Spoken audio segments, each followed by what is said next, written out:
Quand j'ai lancé mon entreprise en 1995, c'était très dur. J'avais une idée. J'avais invité 24 de mes amis dans mon appartement. Parce que cette année-là, j'avais été à Seattle. C'était ma première fois aux États-Unis. Et à Seattle, j'ai découvert Internet. Et je me suis dit que cette chose avait les moyens de changer le monde. Alors, je suis allé à Seattle voir un ami à moi. Et cet ami avait un petit business avec 4-5 ordinateurs. Je n'avais jamais touché d'ordinateur avant ça parce qu'ils étaient bien trop chers pour moi. Et aussi beaucoup trop compliqués. Alors mon ami m'a dit « Regarde, ça c'est Internet ». Et il m'a dit « Regarde, tape ce que tu veux ». Je lui ai répondu « Non merci, il est bien trop cher pour moi, j'ai peur de le casser, je ne sais même pas comment l'utiliser ». Il m'a dit « Tu sais Jack, ce n'est pas une bombe, tape juste ce qui te passe par la tête ». Alors le premier mot que j'ai tapé, c'est le mot bière.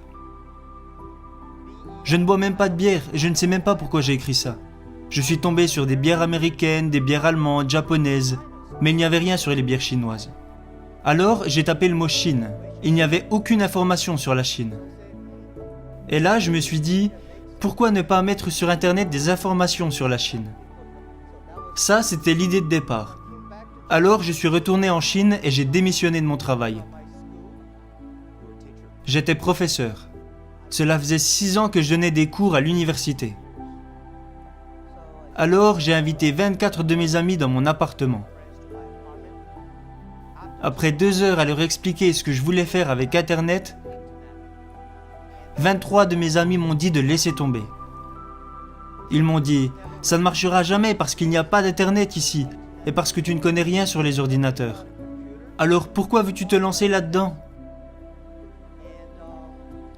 Et un de mes amis m'a dit « Jack, si tu veux le faire, fais-le. Et si ça ne marche pas, ben reviens en arrière. »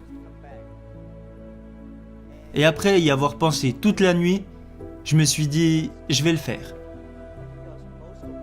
Parce que la plupart des gens ont des idées originales le soir, mais quand ils se réveillent au petit matin, ils retournent simplement à leur travail. On se devait de faire les choses différemment. Alors à partir de ce moment, j'ai lancé mon entreprise avec l'aide de 2000 $ que m'avaient donné mes amis. C'est comme ça que tout a commencé.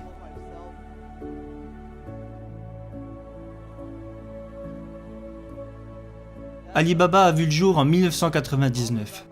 Et depuis que j'avais commencé mon aventure d'entrepreneur en 1995, j'avais échoué sur tous les projets que j'avais lancés. Alors, en 1999, j'ai eu une idée et je me suis dit, la Chine s'apprête à rejoindre l'économie mondiale. Et beaucoup de produits fabriqués en Chine vont se vendre en dehors de nos frontières. Alors si je pouvais créer un site qui aiderait les entreprises chinoises à vendre leurs produits à l'étranger et qui aiderait dans le même temps les petits business d'autres pays à vendre partout dans le monde, c'était ça mon concept. Alors en 1999, j'ai lancé Alibaba, dans mon petit appartement. Les 2000 $ qu'on m'a donnés provenaient principalement de mes parents et de quelques amis. En cumulant tout, ça faisait environ 2000 $. Mais vous savez, quand j'ai lancé une levée de fonds, même celle que nous avons faite sur la bourse de New York où nous avons levé près de 20 milliards de $,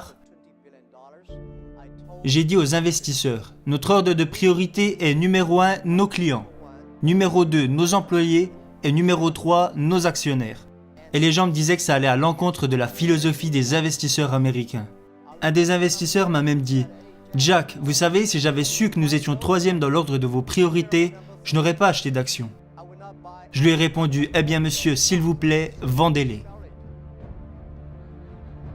Parce que je crois qu'il y a énormément d'argent dans ce monde. Il y a même trop d'argent dans ce monde. Et nous voulions seulement l'argent de personnes qui croyaient en notre vision et en notre mission. Parce que pour moi, si le client est heureux, les employés sont heureux et l'actionnaire sera lui aussi heureux. Mais si l'actionnaire est heureux d'abord, cela ne veut pas dire que le client et que l'employé seront heureux.